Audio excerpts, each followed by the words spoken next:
Tayong mag-isa sa buong Pilipinas at mga Pilipino sa buong mundo na nagsiselebrate ng kapistahan ng Santo Niño. At ito'y napakalaking devotion sa Pilipinas at lalo ng mga Pilipino kahit sila ay wala sa Pilipinas at nasa ibang bansa. Kaya simulan natin ang misang ito. Sa ngalan ng Ama, ng Anak, at ng Espiritu Santo. Amen. Ang biyaya natin Panginoon Jesucristo, ang pag-ibig ng Diyos at ang liwanag ng Espiritu Santo sumayin lahat. At sumayin rin. Minamahal ko mga kapatid sa pananampalataya, kung minsan dahil sa ating kataasan, tayo nakakalimot sa ating Panginoon.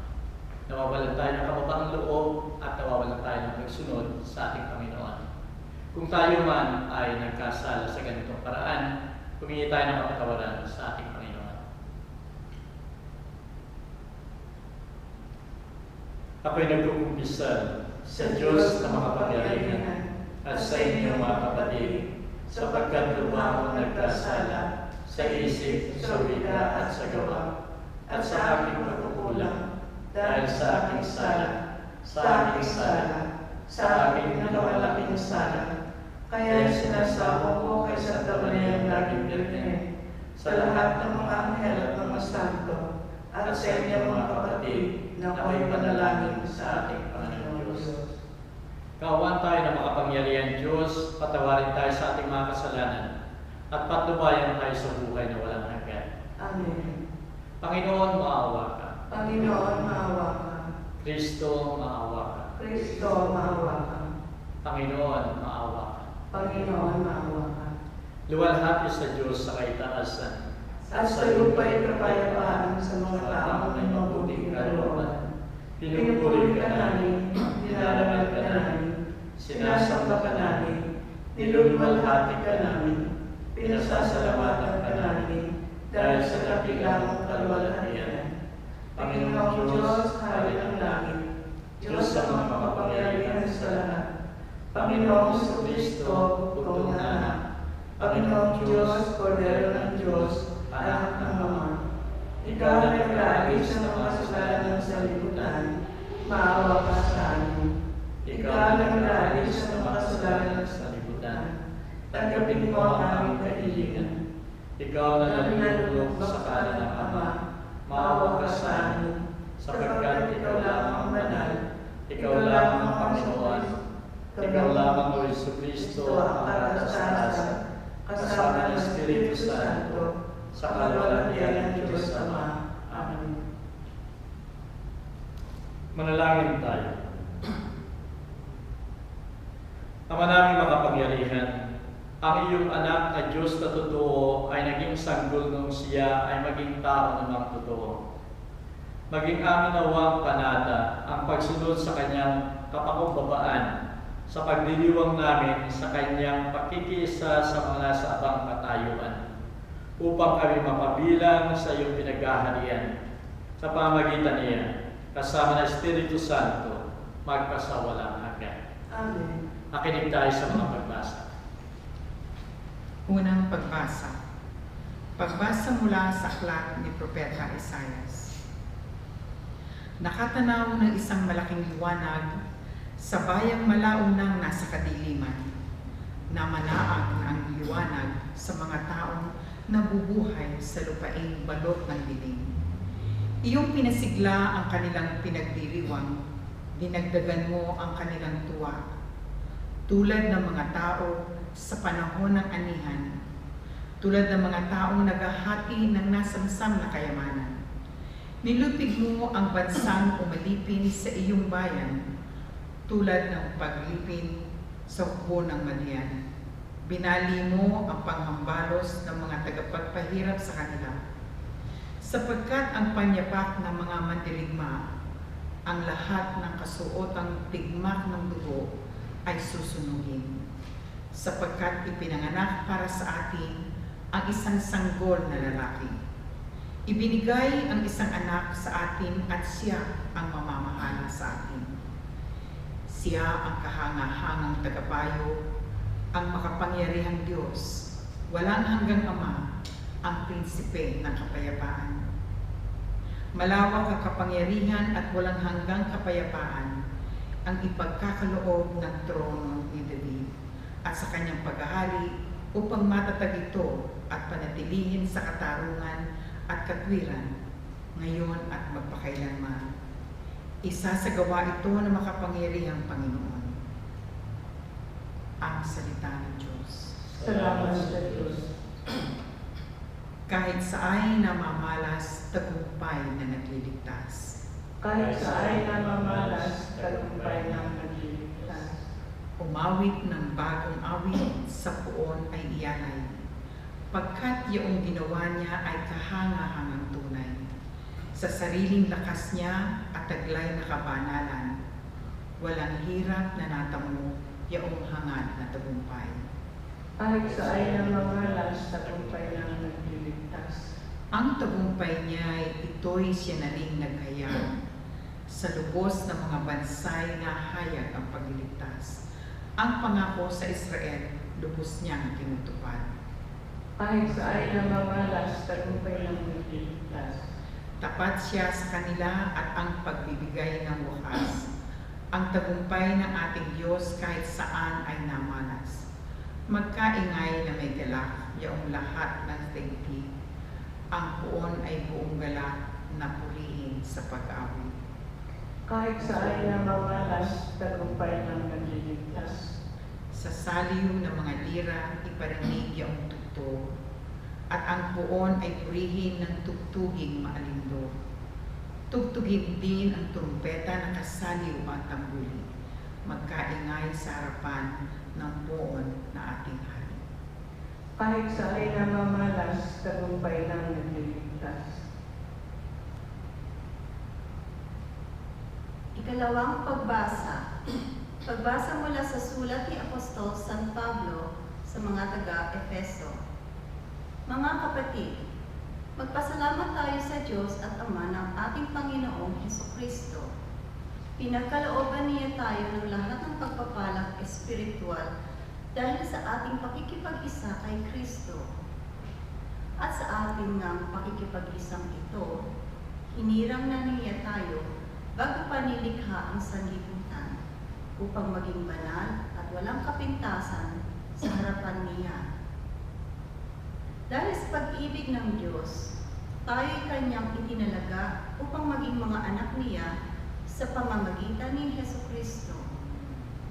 Iyan ang kanyang layunin at kalooban. Purihin natin siya dahil sa kanyang kahanga-hangang pagkalinga sa pamamagitan ng kanyang minamahal na anak. Kaya nga, mula nang mabalitaan ko ang tungkol sa inyong pananalig sa Panginoong Hesus at ang inyong pag-ibig sa lahat ng hinirang, walang humpay ang pasasalamat ko sa Diyos para sa inyo. Inaalala ko kayo sa aking pananalangin at hinihiling sa Diyos ng ating Panginoong Hesukristo, ang dakilang Ama, na pagkalooban niya kayo ng espiritu ng karunungan at ng tunay na pagkakakilala sa Kanya. Naway liwanagin ng Diyos ang inyong mga isip upang malaman ninyo ang ating inaasahan sa kanyang pagkatawag sa atin. Ito'y ay kaluwalhatiang inilaan niya sa kanyang mga hinirang. Ang salita ng Diyos. Salamat sa Diyos.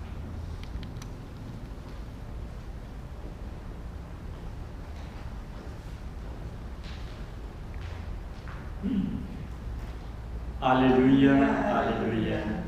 Naging tao ang salita upang tanang maniwala ay kanyang gawing dakila. Alleluia.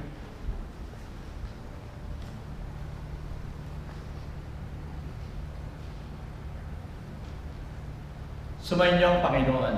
At sumayo rin. Ang pagbasa ng mabuting balita ayon kay San Marcos. Gloria sa iyo, Panginoon. Noong panahon yun, may nagdala ng mga bata kay Jesus upang hilinging ipatong niya sa mga ito ang kanyang kamay. Ngunit pinagwikaan sila ng mga alagad. Nagalit si Jesus na makita ito at sinabi sa kanila, "Pabayaan niyong lumapit sa akin ang mga bata. Huwag ninyo silang sawayin, sapagkat sa mga katulad nila, naghahari ang Diyos." Ito ang tandaan ninyo. Ang sinumang hindi tumatanggap sa paghahari ng Diyos tulad ng isang maliit na bata ay hindi mapapabilang sa mga pinaghaharian niya.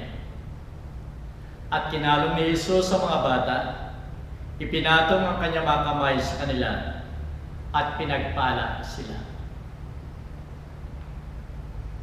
Ang salita ng Diyos. Purihin ka, O Kristo. Minamahal ko mga kapatid sa pananampalataya,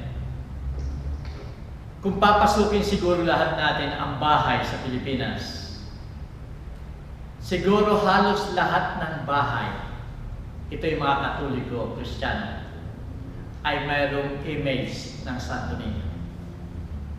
Ganito kalakas, ganito kalaki ang debosyon ng mga Pilipino sa Santo Niño. At dahil malapit sila sa Santo Niño, inire-relate nila yung image sa kanilang mga ginagawa, sa kanilang mga profesyon, sa kanilang gawain. Ito man ay sa tahanan, ito man ay sa opisina. Kaya't yung mga magsasaka, ang bihis ng Santo Niño, magsasaka. Pag ikaw ay fisherman, ang bihis ng Santo Niño ay fisherman. Ganun, inire-relate ang buhay. At kung titingnan natin, mayroong maliliit pero mayroong malalaking life-size pa nga na Santo Niño sa tahanan. One time pumunta ako sa isang opisina ng gobyerno at nakita ko doon sa entrance ang laki doon sa altar ng isang Santo Niño pero napakalaki nung Santo Niñong yon. Pagkatapos ko makipag-usap doon sa isang taong yung pinaka-head ng opisina, kako na po na ko, napakalaki yung Santo Niño ninyo. Ang sabi niya sa akin, "Father, yan ang nagliligtas sa akin sa buhay. Every time na mayroon kaming operation, bago ako umalis, nagdarasal ako sa Santo Niño yan para ako iligtas sa kapahamakan. At pagdating ko, nagpapasalamat ako sa Santo Niño yan." May mga tao kung tatanungin natin, ang sasabihin nila sa inyo, every time na mayroon akong problema, sa Santo Niño ako nakikipag-usap, sa Santo Niño ako nagdarasal, at ibinibigay niya sa akin yung biyayang para sa akin. At kung hindi man ito maibigay sa akin, gumagaan yung aking pakiramdam, gumagaan yung aking kalooban. Dahil alam ko na siya ang nasa likod ng lahat ng aking ginagawa. Yung iba nga sinasabi nila, pag ang Santo Niño pag ako'y masaya, ang Santo Niño rin ay masaya. Pag ako'y malungkot, may problema, malungkot din ang Santo Niño na yan. Ganon natin inire-relate yung ating buhay. At kung titingnan natin, yung devotion natin ay konektado sa ating history. And if we go back to our own history sa Pilipinas, alam natin na tayo ay ang Philippines ay na-discover ni Magellan March 16, 1521. Pagkatapos niya ma-discover yung Pilipinas, pumunta siya sa Cebu. At doon niya bininyagan yung hari. Si Raha, Humabon, at si Queen Juana, ang kanyang asawa. At kasama yung 800 nilang mga kasamahan o tauhan.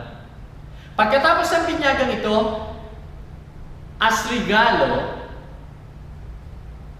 kay Queen Juana, ay binigay sa kanya ang image ng Santo Niño. At ito ay talagang minahal ng hari at ng queen. Kaya yung sa kanilang chapel, tinanggal niya yung mga pagans na statue doon at ipinalit niya yung Santo Niño na ibinigay sa kanya bilang regalo sa kanyang binyag. At dito nagsimula ang Christianity sa Pilipinas dahil lamang doon sa first religious image na ibinigay doon sa Cebu. Dati sa Cebu lang, pero ito'y lumawak ang debosyon hanggang ang buong Pilipinas ay nagkakaroon ng debosyon, kapistahan sa Santo Niño. Minamahal ko mga kapatid, kung titignan natin, ito rin ay yung image ng pagkakatawang tao ng ating Panginoon, na dito nagpapatunay lamang na tayo sumasamba sa isang Diyos na naging tao. Sa lahat ng stage ay nakisama siya, pagkabata hanggang sa kanyang paglaki, hanggang sa kanyang kamatayan. At ito nga ang kapistahan na ating ipinagdiriwang ang Santo Niño. Minamahal ko mga kapatid, sa Banal na Ebanghelyo ngayon ay sinasabi dito, ang sinumang hindi tumanggap sa paghahari ng Diyos, katulad ng isang maliit na bata, ay hindi mapapasama sa pinaghaharian niya. Kaya nga tayo inaanyayahan na tayo tumulad sa ating Panginoon na naging isang bata. Tayo tumulad sa katangian ng bata. Ano ba yung mga katangian ng isang bata na dapat nating tularan? At ito'y napakahirap na tularan ngayon habang tayo ay hindi na nagiging bata at tumatanda tayo. Tingnan natin ano yung mga katangian yun. At gusto ko magbigay ng 3 katangian ng mga bata. Ang first katangian ay yung humility. Humility sa isang bata ay very clear. Kitang-kita mo sa isang bata. Hindi yan magpapauna sa kanyang mga magulang. Laging nasa likod lang saya yung bata. At kung siya'y pinagmamalaki ng magulang, hiyang-hiya yung bata na lang sa likod. Ganun ang humility ng isang bata.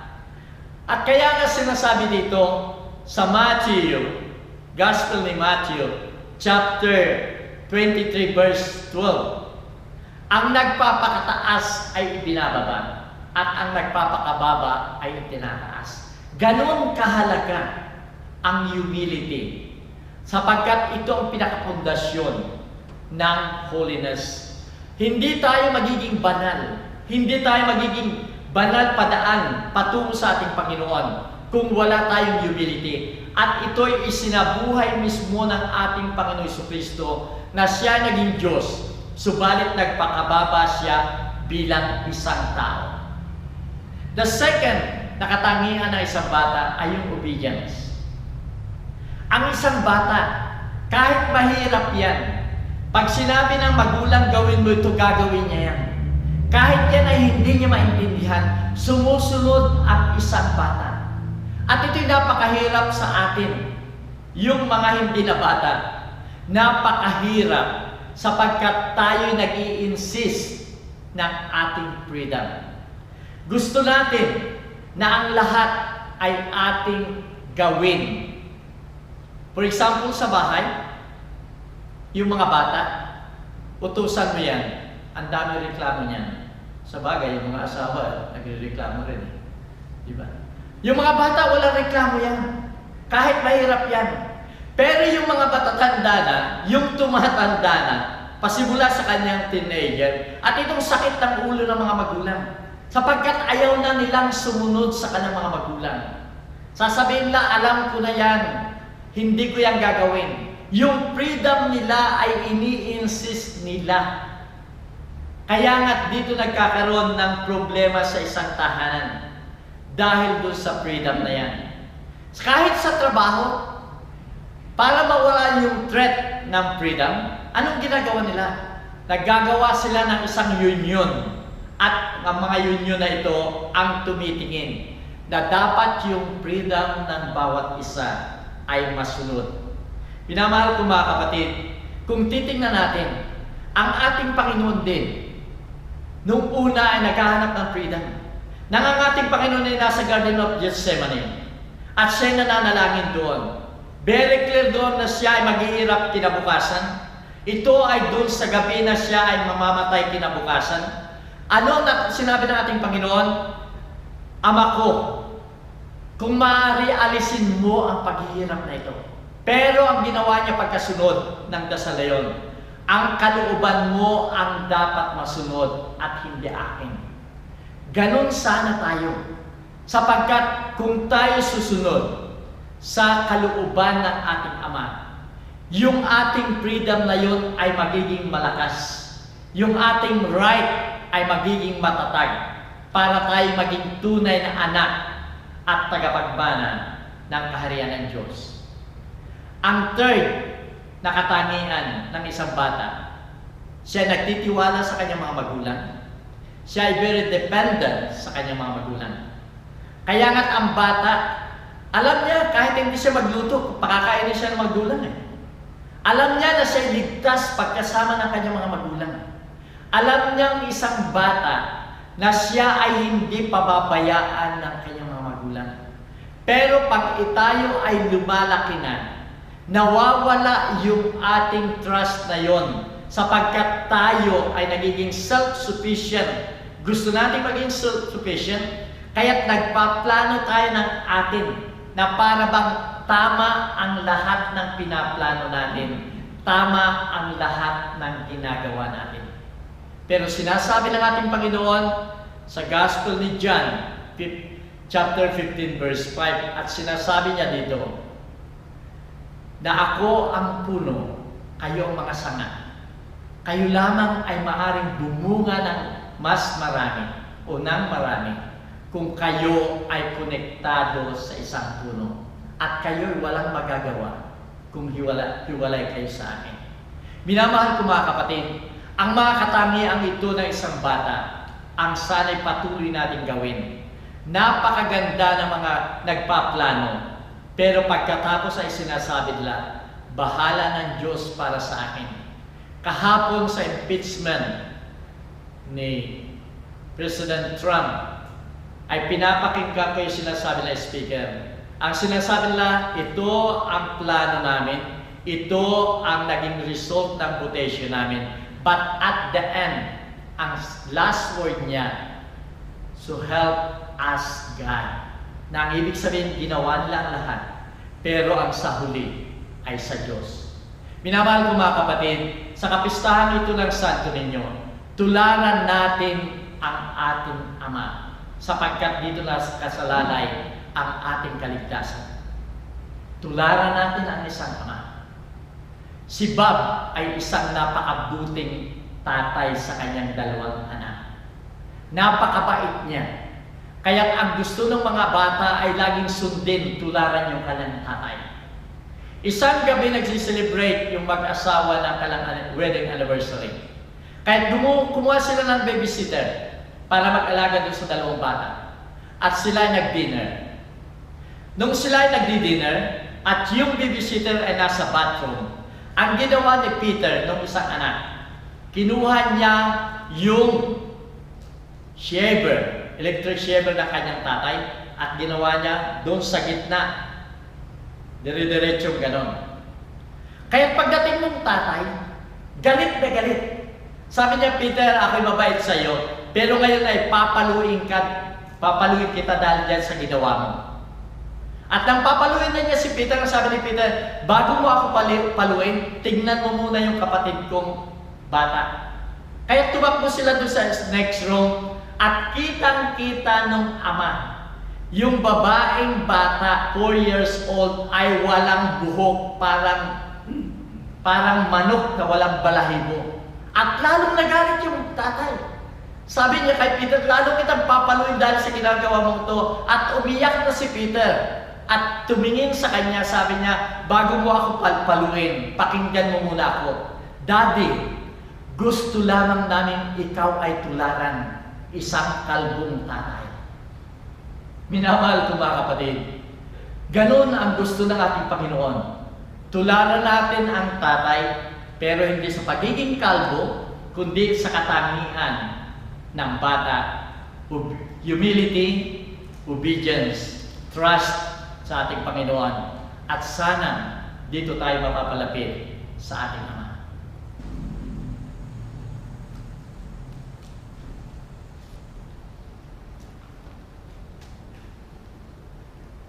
Bilang patunay na tayo nakikiisa sa ating Ama, ipahayag natin ang ating pananampalataya. Sumasampalataya ako sa Diyos Amang makapangyarihan sa lahat, na may gawa ng langit at lupa. Sumasampalataya naman ako kay Jesucristo, ang iisang anak ng Diyos, Panginoon nating lahat. Nagkatawang tao siya, dalang Espiritu Santo, ipinanganak ni Santa Maria Virgen, pinagpakasakit ni Poncio Pilato, ipinako sa krus, namatay, ibinaon, nanawag sa mga impyerno, nang may 3 araw na buhay na mabili, umakyat sa langit, naluluklok sa kanan ng Diyos sa mga makapangyarihan sa lahat. Doon magmumula, paririto at uhukom sa nangabubuhay at nangamatay na tao. Sumasampalataya naman ako sa Diyos Espiritu Santo, sa Santa Iglesia Katolika, sa kasamahan ng mga santo, sa ikawawala ng mga kasalanan, mabubuhay na magmuli ang nangamatay na tao, at may buhay na walang hanggan. Amen. Panalangin ng bayan.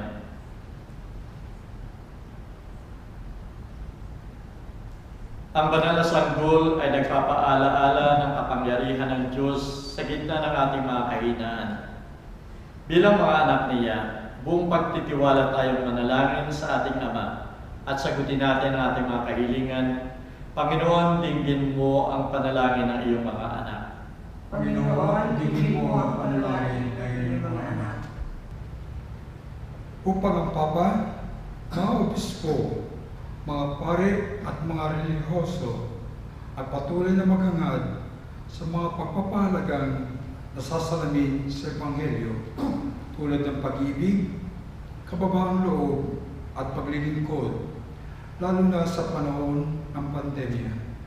Manalangin tayo. Panginoon, dinggin mo ang panalangin ng iyong mga anak.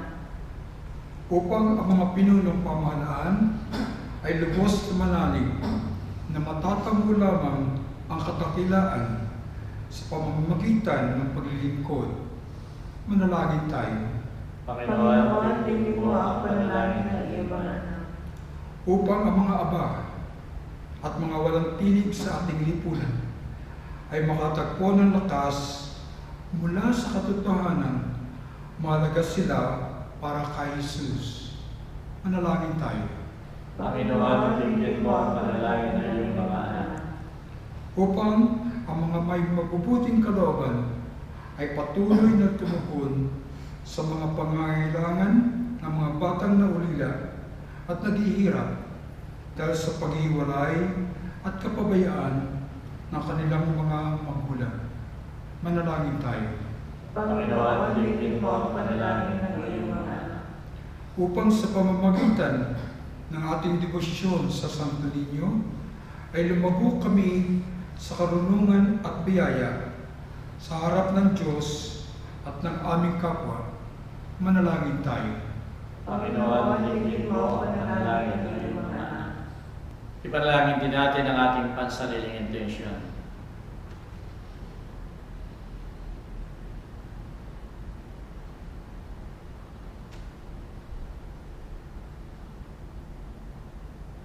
Diyos Ama, dinggin mo at bigyan kami ng katatagan at tibay ng loob upang masunod namin ang iyong kalooban at maging karapat-dapat kami sa walang hanggang kaligayahan sa iyong kaharian. Hiniling namin ito sa pamagitan ni Kristong aming Panginoon. Amen.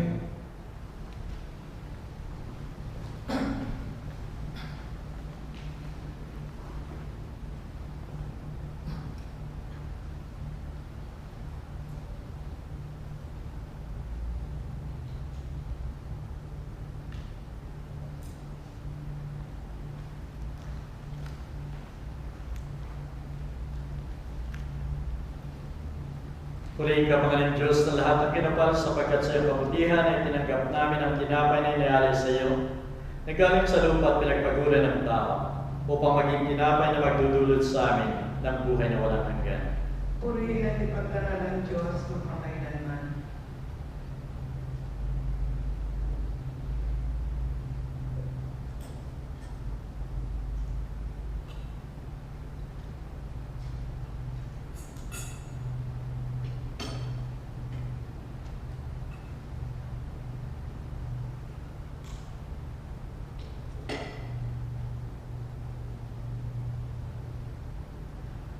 Purihin ka, Panginoon Diyos, na lahat ng kinapal sapagkat sa iyong kabutihan ay tinanggap namin ang alak na inialay sa iyo, na galing sa punong ubas at pinagpaguran ng tao, upang magiinumin ang aming kaluluwa. Purihin at ipagdaral ng Diyos magpakailanman.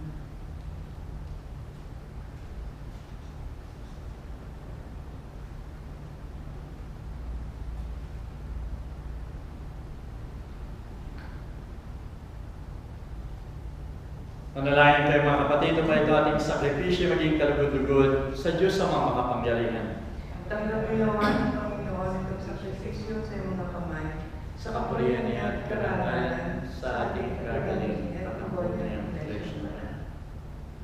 Ama namin lumikha, sa pagdiriwang namin sa kapistahan ng banal na sanggol, paunlakan mo ang aming pagdulog upang ganapin ang kanyang paghahain at ang kinamtan niyang kapatawaran ay pakinabangan namin sa pamamagitan niya kasama ng Espiritu Santo magpasawalang hanggan. Amen.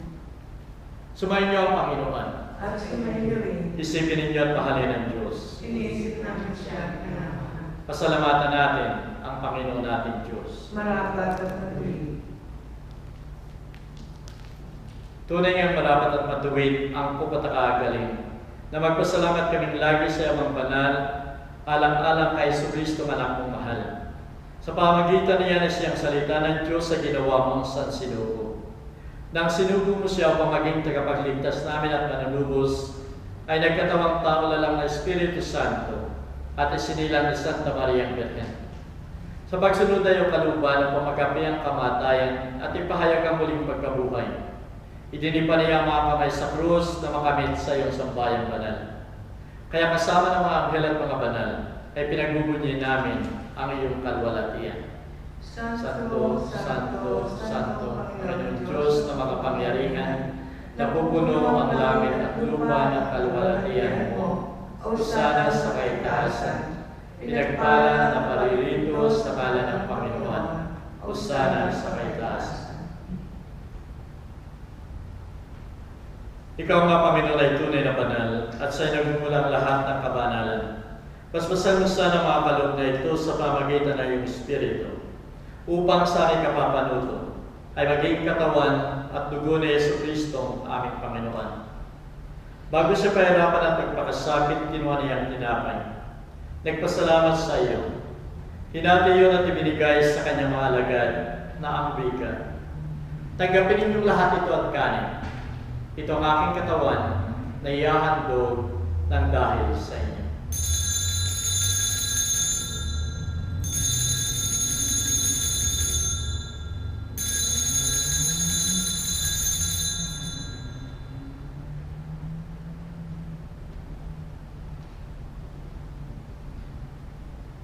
Gayun din naman pagkatapos ng hapunan, kinuha niya ang kalis. Muling nagpasalamat sa iyo at ibinigay yon sa kanyang mga alagad na ang bigat. Tanggapin ninyong lahat ito at inumin. Ito ang kalis ng aking dugo. Dugo ng bago at walang hanggang tipan, na sa inyo't sa lahat ay bubuhos sa kapagpapatawad ng mga kasalanan. Gawin ninyo ito bilang pag-alaala sa akin.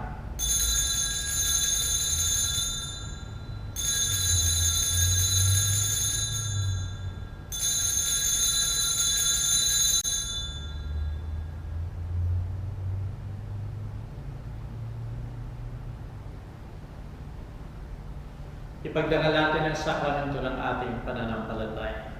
Si Kristo ay namatay, si Kristo ay nabuhay, si Kristo ay babalik sa wakas ng panahon. Kaya sa paggunita sa kamatayan at muling pagkabuhay na iyong anak, Inaalay namin sa iyo, Ama, ang tinapay na nagdudulot ng buhay at ang kalis na nagbibigay ng kaligtasan. Nagpapasalamat kami sa iyo sapagkat minarapat mo kaming tanggapin sa mahal mong harapan upang maglingkod sa iyo. Pakumbaba kasi sinasama namin na kami makikinabang ng katawan at dugo ni Kristo ay pag-isahin ng Espiritu Santo. Alalahanin mo, Panginoon, na iyong simbahan sa buong daigdig. Kasama Santo Papa si Francisco, ang aming Arsobispo si Anthony at lahat ng mga pari. Gawin mong ganap ang iyong simbahan sa buklod ng pag-ibig. Alalahanin mo rin ang aming mga kapatid na nahimlay at umaasang muling mabubuhay at lahat ng mga yumao. Tanggapin mo sana sila sa kalwalhati mong harapan. Maawa ka sa aming lahat. Gawin mo kaming marapat na pumasok sa buhay na walang hanggan. Kasama ni Maria, Biring Ina ng Diyos, kasama ng mga apostol at lahat ng mga banal, na tumupad na yung kalooban sa lahat ng panahon upang magpuri sa iyo, alang-alang kay si Kristo anak.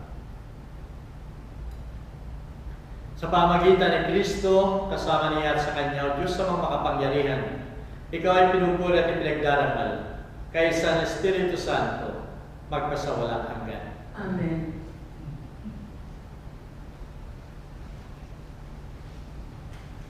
Bilang tanda na ating kababaang loob at pagsunod sa kalooban ng ating Ama, dasalin natin ang Ama namin. Ama namin, sumasalangit ka, sambahin ang ngalan mo, mapasa amin ang kaharian mo, sundin ang loob mo dito sa lupa para ng sa langit.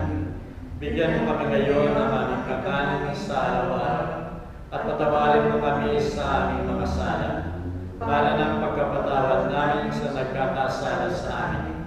At huwag mo kami ipaintulot sa tukso, at iadya mo kami sa lahat ng masama. Hiniling namin, Panginoon, na iligtas mo kami sa lahat ng masama. Pagkalooban mo kami ng kapayapaan sa aming kapanahunan, upang sa tulong na iyong awa, ay lagi kayo maligtas sa kasalanan at malayo sa lahat ng ligalig. Samantalang iniintay namin ang masayang pagbabalik ni Jesucristo aming manunubos. Sapagkat sa iyo nagmumula ang kaharian, ang kapangyarihan at kalwalhatian, magpasawalang hanggan. O Panginoon Jesucristo, sinabi mo sa mga apostol, kapayapaan ang iniiwan ko sa inyo. Ipinagkakaloob ko sa inyo aking kapayapaan. Huwag mo sana sa alang-alang ang aming mga pagkakasala, kundi ang pananampalataya na iyong simbahan. Pagkalooban mo siya ng kapayapaan at pagkakaisa, ayon sa kasisiyan na iyong kalooban, nabubuhay ka tagahari, pagpasawalang hanggan. Amen. Ang kapayapaan ng Panginoon ay laging sumainyo. At sumainyo rin. Bibigay tayo ng kapayapaan sa bawat isa.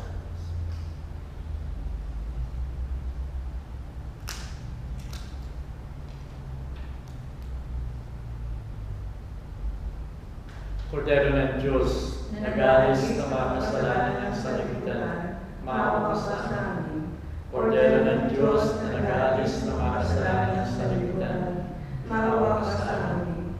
Kordero ng Diyos, nagalis ng mga kasalanan ng sanlibutan, Ipagkaloob mo sa amin ang kapayapaan.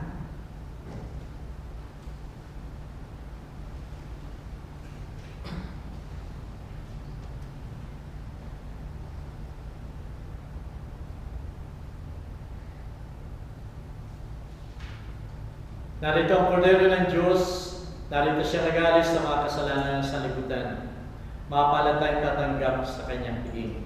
Panginoon, hindi ako dapat na magpatuloy sa iyo sa aking katawan, ngunit sa isang salita mo lamang ay nagagaling na aking kaluluwa.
berbo na nagkatawang tao, iniluwal ni Maria, lalang ng Espiritu Santo, dahilan sa dakilang pag-ibig ng Diyos sa tao, bigay ng Ama na nahan sa mundo.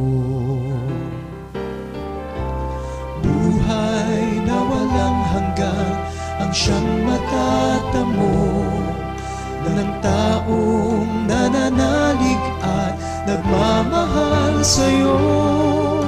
Mahal na Poong Jesus, Senyor Santo Niño, dinarangal namin dakilang ngalan mo. Samo at dalangin namin ay magiliw mong dinggin, pamilya't sambayanan ay iyong pagpalain.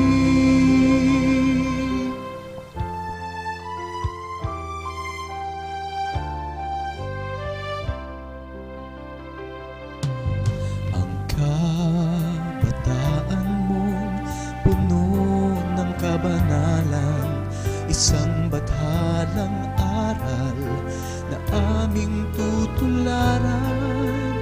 Tulad ng pasni, sa pangangaral mo'y tinuran ang pinakadakila sa iyong kaharian.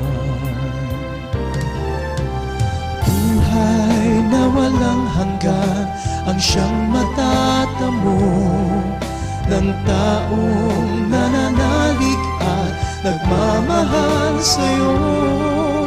Mahal na Poong Jesus, Senyor Santo Niño, dinarangal namin dakilang ngalan mo. Samo at dalangin namin ay magiliw mong dinggin, pamilya't sambayanan ay iyong pagpalain. Samo at dalangin namin ay magiliw mong dinggin, pamilya't sambayanan ay iyong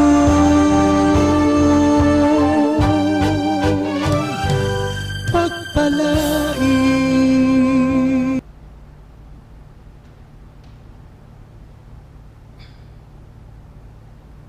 Manalangin tayo.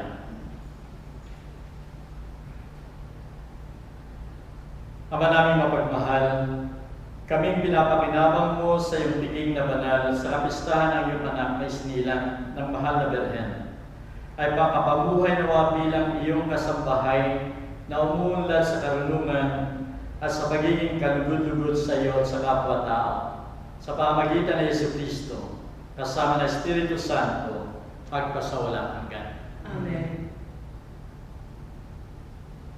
Yung last week na misa ko ay sinasabi ko na tayong lahat ay mayroong mga misyon, at ang misyon natin ay palaganap ang magandang balita ng ating Panginoon, at marami nagtatanong paano nila gagawin.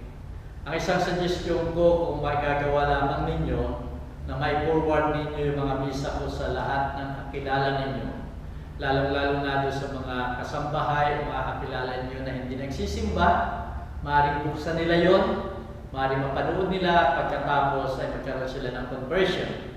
Kaya hiniling ko sa inyo na ito sanang maging simula ng ating evangelization.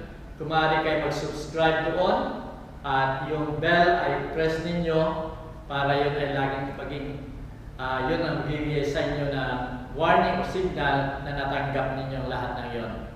Para ito ang simula natin ng tunay na misyon ng pagpapalaganap ng magandang balita ng ating Panginoon. Akong lahat ay nagpapasalamat sa inyong lahat sa inyong pakikisa sa misang ito, at sana tayong lahat ay maging maayos sa pamuhay sa kabila ng ating dinaranas na pandemya sa ating paligid. Sumayin niyo ang Panginoon. at sumainyo rin. Naway pagpalain ka ng makapangyarihang Diyos Ama, Anak at Espiritu Santo. Amen. Kumain tayo mapayapa, tapos na ang misa. Salamat sa Diyos. Ngayon at ipahayag kanyang pagkalingat habang isa buhay pag-ibig at katarungan, tanda ng kanyang kaharian. Sa panahong tigang ang lupa, sa panahong ang ani sagana, Sa panahon ng digmaan at kaguluhan, sa panahon ng kapayapaan, ngayon at ipahayag kanyang pagkalingat habang isang buhay pag-ibig at katarungan, tanda ng kanyang kaharian. Ang mga dakilang tukha, ang banal at makasalanan, ang bulag at lumpo, ang api at sugatan, ang lahat ay inaanyayahan.